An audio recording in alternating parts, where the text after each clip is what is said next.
Hola, buenas noches y bienvenidos una vez más al blog de Iskandar. La historia de hoy se titula El abismo de las alucinaciones, séptima parte.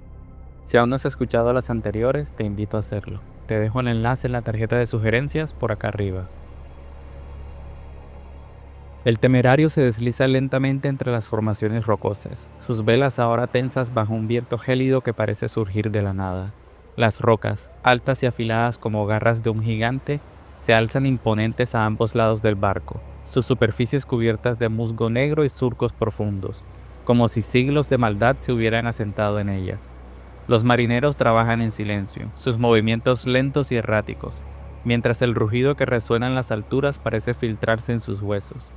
Pero no es solo el rugido lo que los afecta. Hay una sensación en el aire, un presentimiento sofocante, como si algo los estuviera mirando desde la oscuridad.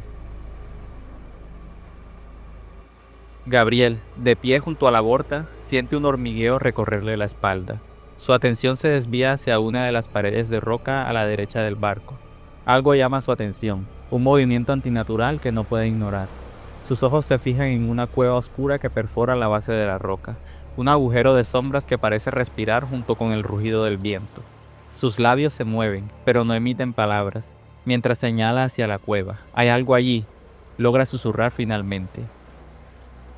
De la cueva, como si respondieran a su llamado, emergen múltiples cabezas serpenteantes, cada una más grotesca que la anterior.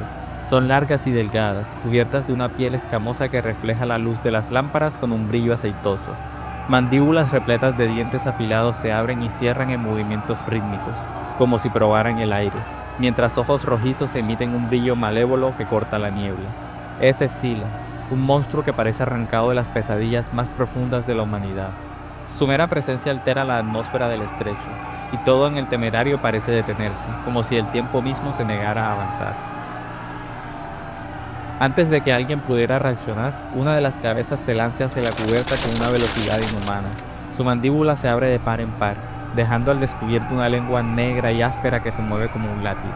Un marinero que estaba ajustando una cuerda no tiene tiempo de gritar. La cabeza lo atrapa con precisión, cerrando sus fauces alrededor de su torso. El crujido de huesos rotos resuena en el aire, y la criatura lo arrastra hacia la cueva en un abrir y cerrar de ojos, dejando tras de sí un rastro de sangre que tiñe la madera del barco. El horror se materializa en la mente de todos los presentes, quienes ahora enfrentan la realidad de que están siendo cazados. La tripulación entra en pánico, algunos corren en círculos incapaces de encontrar sentido a sus acciones, mientras otros intentan refugiarse en los rincones de la cubierta, como si eso pudiera protegerlos. Las cabezas de Scylla siguen moviéndose, explorando el barco como una jauría hambrienta. Cada movimiento de la criatura produce un sonido viscoso y repulsivo, como el roce de carne podrida contra madera. Claudio, arrodillado cerca del mástil, se aferra a su amuleto con tanta fuerza que sus manos sangran, mientras murmura palabras incoherentes. Es un juicio, repite una y otra vez, sus ojos desorbitados fijos en el monstruo. Sebastián, por su parte, lucha por mantener la calma. Su voz retumba entre los gritos de la tripulación, aunque la desesperación también comienza a infiltrarse en su tono. «Maniobren el barco, abran las velas, salgan de aquí, ahora», grita, pero sus órdenes caen en oídos sordos, pues la mayoría de los hombres están paralizados por el miedo o atrapados en una lucha interna para no perder la cordura. Lucía, que ha estado observando desde la entrada de la cabina, finalmente rompe su tranza y corre hacia Gabriel, quien sigue inmóvil en la borda. «Tienes que moverte», grita, mientras lo empuja hacia el centro del barco. En ese momento, otra de las cabezas de Scylla se lanza hacia la cubierta, desgarrando una parte del mástil con sus colmillos. La madera cruje de manera espantosa antes de partirse, y una lluvia de astillas cae sobre la tripulación. El temerario, como si también sintiera el ataque, emite un gemido prolongado desde sus entrañas, un sonido profundo y desgarrador que se mezcla con el rugido de Scylla. El barco comienza a inclinarse ligeramente, como si las aguas mismas estuvieran siendo manipuladas por la criatura. Las lámparas que cuelgan de los mástiles se balancean violentamente, proyectando sombras deformes de las cabezas serpentinas sobre la cubierta. Cada sombra parece más grande y más grotesca que la criatura misma, como si el miedo de los hombres les diera forma. «No podemos quedarnos aquí», grita Gabriel finalmente, mientras ayuda a Lucía a ponerse de pie tras una caída. Sus ojos están llenos de lágrimas, no por el dolor, sino por la impotencia. Sebastián, aún en el timón, gira el barco con todas sus fuerzas hacia el lado opuesto de la cueva. ¡Luchen, maldita sea! Es un monstruo, pero no somos víctimas fáciles. Su intento de levantar la moral es admirable, pero incluso él sabe que están en desventaja. Cuando el temerario comienza a maniobrar lentamente hacia el estrecho abierto, las cabezas de Scylla retroceden hacia la cueva. Pero su retirada no es una señal de victoria, es una advertencia de que ella no ha terminado. La sangre que cubre la cubierta, el olor metálico que flota en el aire y los fragmentos del mástil roto son un recordatorio de que han enfrentado solo una fracción del poder de las profundidades. La tripulación, exhausta y traumatizada, no tiene tiempo para procesar lo que acaba de ocurrir. Mientras se alejan lentamente, una última risa gutural retorcida suena desde la cueva, mezclándose con el rugido del viento. Y aunque Scylla ya no es visible, todos saben que su presencia aún se cierne sobre ellos. El temerario, herido pero aún navegando, avanza con dificultad hacia la salida del estrecho. El silencio que sigue al último ataque de Scylla es solo el preludio de algo mucho más grande. Las corrientes empiezan a cambiar, primero de manera sutil, luego con una fuerza inusitada que sacude el barco como si lo estuvieran empujando hacia un abismo. Los marineros, exhaustos y temerosos, intentan recuperar el control, pero sus movimientos son torpes, casi desesperados. Claudio, apoyado en el mástil roto, observa el agua con ojos desorbitados, mientras murmura: el castigo no ha terminado, todavía nos prueba. De repente, el rugido vuelve, pero esta vez no viene de las alturas ni de las rocas, viene de las profundidades. Es un sonido gutural y resonante, que hace vibrar el casco del barco como si estuviera a punto de desintegrarse. Los marineros miran hacia el agua y es ahí cuando lo ven, un remolino colosal que crece rápidamente, devorando las olas a su alrededor. Es Caribdis, una manifestación de las pesadillas del océano, un pozo viviente que parece llamarlos a su núcleo. El remolino no es solo un fenómeno natural, algo en él palpita, algo que parece tener vida. En el centro del remolino, justo en el lugar donde el agua desaparece en las espilares interminables, hay un ojo gigantesco, abierto y fijo en el temerario. Es un ojo que no solo observa, sino que parece estar disfrutando del terror que provoca. Parpadea lentamente, y cada movimiento de su párpado grueso hace que los marineros sientan una presión indescriptible en sus pechos, como si estuvieran extrayendo su aliento, su fuerza vital. El ojo, amarillento y lleno de venas oscuras, refleja la imagen del barco en miniatura, y por un instante, Gabriel piensa que el temerario ya está atrapado en su núcleo. Las corrientes, que antes eran impredecibles, ahora tienen un propósito claro: arrastrar al temerario hacia el corazón de Caribdis. Las olas golpean el casco con violencia, y cada impacto genera un crujido que parece una advertencia de que la madera no resistirá por mucho tiempo. Un marinero grita con voz quebrada: «No podemos con esto, nos destruirá». Pero sus palabras son ahogadas por el rugido de las aguas, que se intensifica con cada giro del remolino.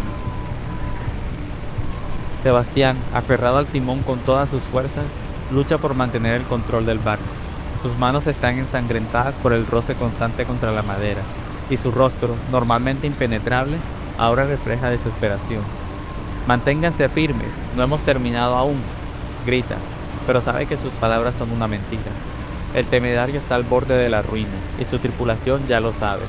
Las lámparas que cuelgan de los mástiles se balancean de forma violenta, proyectando sombras grotescas sobre la cubierta y las aguas turbulentas.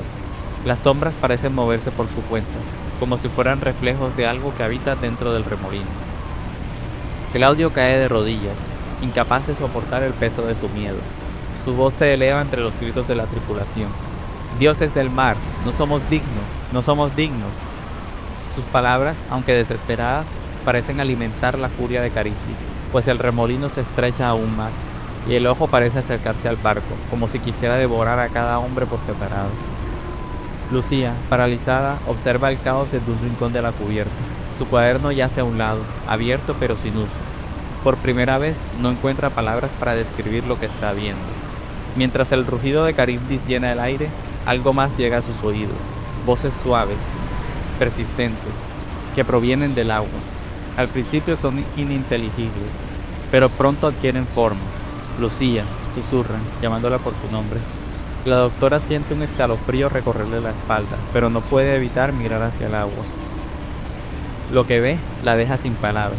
Entre las olas y la espuma, rostros humanos flotan, pálidos y deformados, pero inconfundiblemente familiares.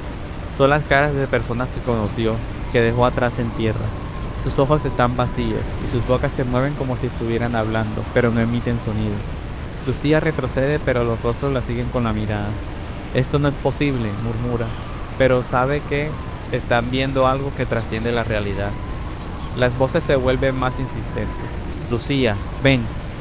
Por un instante su cuerpo parece moverse hacia el borde, como si una fuerza invisible la estuviera empujando hacia el agua. El barco comienza a inclinarse peligrosamente mientras las corrientes lo arrastran hacia el corazón de Caribdis. Sebastián, aferrándose al timón con fuerza sobrenatural, logra girar el barco hacia un lado, alejándolo unos metros del remolino. Pero el esfuerzo cobra su precio.